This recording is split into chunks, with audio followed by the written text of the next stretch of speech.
There is a specific kind of pain that almost nobody talks about. It is not the pain of being betrayed by a stranger. It is the pain of looking back at someone you trusted completely, a business partner, a close friend, a romantic partner, a colleague you championed, and realizing that every single red flag was there from the very beginning. The signals were waving, the patterns were visible, but you didn't know what to look for. Or worse, you saw something and talked yourself out of it because you wanted so desperately to believe the best. That particular pain carries a weight that ordinary hurt does not, because woven into it is a devastating question: why didn't I see it sooner? This audiobook experience is here to make sure you never have to ask that question again. What you're about to discover is drawn from the psychology of human behavior, from the science of nonverbal communication, and from the practical, hard-earned insights of Daniel Glanville's work on reading people instantly. This is not a collection of party tricks. This is not a lecture on how to become suspicious of everyone around you. What it truly is a precise, learnable skill. The ability to look at a person and understand, within minutes, whether they are showing you who they really are, or performing who they want you to think they are. In a world where remote teams are built on first impressions, where freelancers stake their income on client relationships, where the AI economy has made it easier than ever for bad actors to curate a flawless digital persona, this skill is not optional. It is essential. Let's begin. The first red flag that demands your attention is what behavioral scientists call the baseline violation. Every person has a natural resting state, their personal baseline of energy, expression, and engagement. Some people are naturally reserved. Some are naturally animated. Neither is suspicious on its own. What becomes suspicious is when someone's behavior dramatically deviates from the baseline they established at the start of an interaction. Imagine you're in a meeting with a potential business partner. For the first 20 minutes, they're relaxed, expansive, making good eye contact, leaning slightly forward. Then you bring up the topic of timelines, or financial investment, or a specific past project, and something shifts. Their posture closes. Their speech speeds up. They start touching their face more frequently. They laugh a beat too late or too loud. That is a baseline violation, and your nervous system felt it even if your analytical mind dismissed it.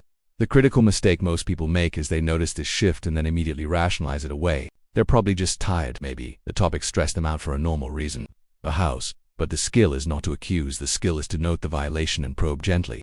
Ask a follow-up question. Return to the topic a different way. Watch what happens. Consistent baseline violations around a specific subject are rarely coincidental. The second red flag is subtler and more dangerous, precisely because it masquerades as warmth. It is the overperformer, the person who is conspicuously, relentlessly agreeable. In the freelance world, this type is everywhere. They agree with every idea you present. They are enthusiastic about every direction. They never push back, never offer an alternative perspective, never acknowledge a potential challenge. On the surface, this feels wonderful, especially if you're someone who's dealt with difficult clients or combative colleagues. But here's the hard truth that Glanville's framework makes clear. Authentic engagement includes friction. Real people, genuinely invested in an outcome, have opinions that occasionally conflict with yours. When someone agrees with everything, they are not telling you about their character, they are hiding it.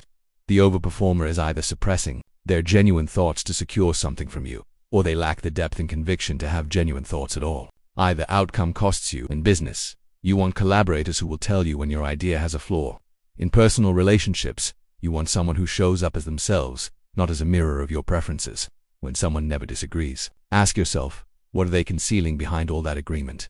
The third red flag is the asymmetry of disclosure.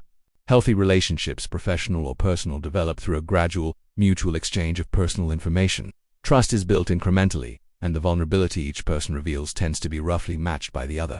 What breaks this pattern in a deeply telling way is when someone either withholds almost everything about themselves while drawing out significant information from you, or, and this is the one that catches people completely off guard, when someone discloses far too much, far too soon. Rapid, intense over-disclosure creates a false sense of intimacy. It triggers your empathy. It makes you feel chosen, special, trusted. Cult leaders use this technique. Narcissists use it. So do con artists and manipulative business figures, who want to bond you to them quickly before you've had time to observe their behavior over time. If someone you barely know is already sharing their deepest wounds, their family traumas, their darkest fears, pay attention to the pattern, not just the content. What do they gain by making you feel this close to them this quickly? What decisions are they nudging you toward while your defenses are soft? And the fourth red flag is the language of vagueness in high-stakes conversation. Words are the primary tool humans use to construct reality for themselves and others. And honest people, when they are communicating something true, tend to speak in specifics. They describe events with sensory detail. They reference exact times, places, conversations. They name people. They stumble occasionally because memory is imperfect and real. People have to actually recall things rather than construct them. Now contrast that with the person who, when asked a direct question, responds with elegant, flowing generalities. We had a great run together at that company. Things kind of naturally ran their course. It was a complicated situation. These phrases aren't answers, they are architecturally designed deflections that sound like answers. In job interviews, business negotiations, first dates, new friendships, when someone consistently responds to specifics with abstractions, they are managing the information you receive about them. This doesn't always mean deception. Sometimes it signals shame, or trauma, or a protective, private nature, but in combination with other red flags. Consistent vagueness about verifiable past experiences is a significant signal that the story they are telling may not be the story that actually happened. The fifth red flag takes us deep into one of the most powerful and misunderstood domains in reading people. The relationship between someone's stories and their self. Really listen to how people tell stories about conflicts they've been involved in. In every conflict story told by a healthy, self-aware person, there's at least some moment of acknowledged complexity. They say things like, you could have handled that better, or looking back, I understand now why she reacted that way, or I played a part in how that deteriorated. What you must notice, and what Daniel Glanville's work draws acute attention to, is the person who tells conflict story after conflict story in which they are always entirely blameless and everyone else is always entirely at fault. The ex was crazy. The business partner was incompetent. The boss was threatened by them. Their friend was jealous. The colleague was vindictive. Every story, always, the same protagonist, virtuous, misunderstood, wronged. This pattern is one of the most reliable indicators of a person who will, without question, eventually cast you in the same role they have assigned to every other antagonist in their story, because the one constant in all of their conflicts is not bad luck, it is them, and until they can see that, the script repeats. The sixth red flag is micro-expression leakage, which sounds technical but is actually something your body has always known how to read. You simply haven't been trained to trust what you see. Micro-expressions are involuntary, flashes of genuine emotion that last between a quarter and a 20th of a second before being suppressed or masked by a composed social expression. They appear around the eyes, the corners of the mouth, the brow. They cannot be controlled consciously because they originate in the emotional brain, not the thinking brain. What this means in practice is that in a fraction of a second, a person's true emotional response to something appears on their face before they have the chance to curate it. You may have experienced this without understanding it. That moment where you say something and something flickers across the other person's face, just for an instant, that doesn't match the warm response they give you a beat later. Trust that flicker. You are not imagining it. The mismatch between the micro-expression and the composed reaction that follows it is the red flag. A micro-expression of contempt followed by a supportive verbal response means the support is performance. A flash of fear followed by confident reassurance means that confidence is constructed. Practice slowing down your perception in conversations. Look at the eyes first. The eyes portray the most because they are the hardest to consciously control. The seventh red flag brings us into territory that is especially relevant in the modern economy. The way someone handles being wrong or corrected in the age of remote work, of online client relationships, of 5-minute Zoom calls that determine whether a 6-month freelance contract gets signed. The ability to read this particular dynamic quickly is worth more than almost any other skill. A person with genuine integrity, when presented with accurate evidence that they made a mistake, goes through a brief, visible process. You can see the moment of resistance, then the moment of consideration, then crucially the shift. Their posture changes slightly. They often look briefly downward, and then they say something honest like, "You're right, I got that wrong," or "I hadn't thought about it that way. Let me reconsider." What they do not do is immediately find a way to reframe their error as something that wasn't actually an error, or pivot to attacking the credibility of the person who corrected them, or go silent and punishing. When you correct someone gently and they respond with disproportionate defensiveness, counterattack, or a complete refusal to acknowledge even the possibility that they might be wrong, you are looking at a person who will be extraordinarily difficult to be in any real relationship with, professional or personal, because genuine collaboration requires capacity for accountability.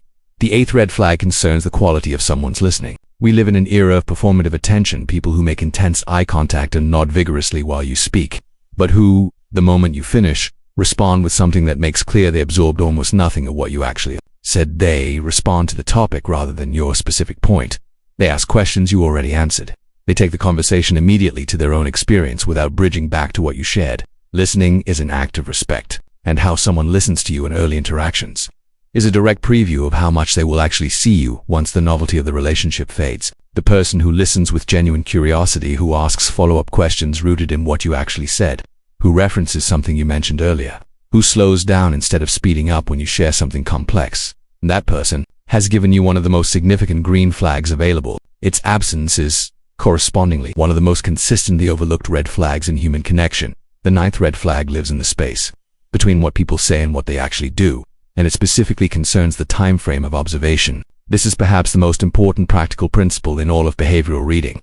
Character is not what someone demonstrates in a single interaction. Character is the pattern that emerges across time and varied circumstance. The red flag is not one broken promise.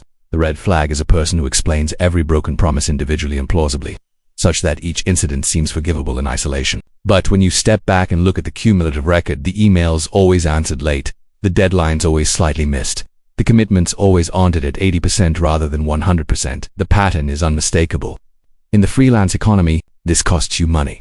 In personal relationships, it costs you safety. The mistake people make is evaluating each incident on its own merits rather than asking the pattern question. What does the whole picture look like? Honest people have genuine emergencies occasionally. Consistent under-delivery is not emergency, it is character. The 10th red flag is what happens in moments of stress or unexpected inconvenience. The way someone treats a server who made a mistake with their order. The way they respond when technology fails during an important call. The way they speak about their own team members when those team members aren't in the room. These moments strip away the managed presentation and reveal the operating system underneath. Stress is a truth serum for character.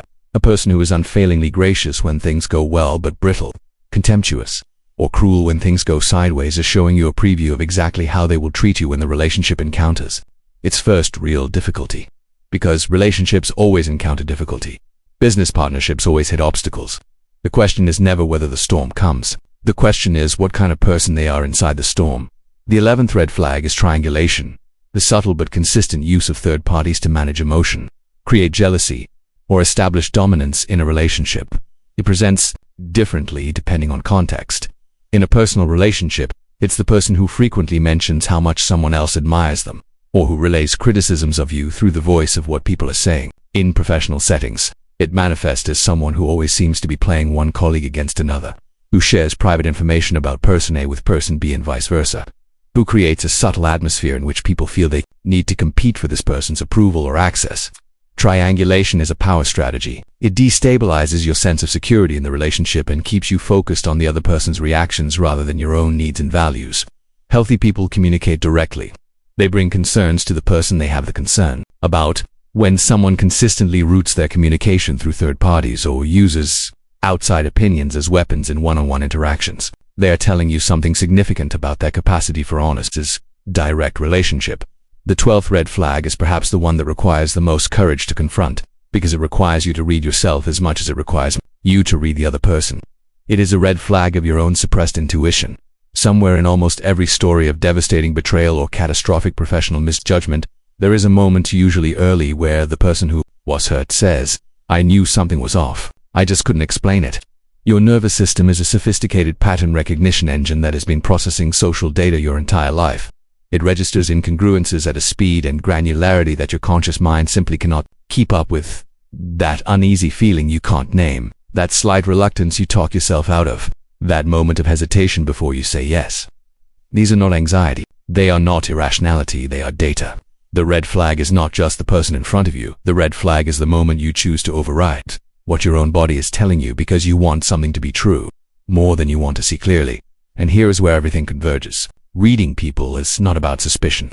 It is not about building walls or approaching every new relationship as a threat to be assessed. It is about clarity. When you can read people accurately, when you understand the signals their body sends before their words do, when you recognize the patterns that predict behavior over time, when you trust the information your own instincts have been collecting, you don't become colder. You become more selective. You become more present with the people who deserve your full presence. You stop spending your energy in relationships and partnerships that were misaligned from the first conversation, and you start investing that energy where it compounds, in connections built on authenticity, consistency, and mutual respect. The cost of ignoring these red flags is not abstract. It is the contract that drains you for 6 months before it collapses. It is the friendship that slowly hollows you out. It is the partnership you poured everything into that was never what you were told it was. It is the opportunity cost of Time, money, and trust spent on the wrong people while the right ones waited. You cannot get those resources back, but you can stop losing them. Every person walking into your life next week, next month, next year, they are already telling you who they are. The question is whether you are listening.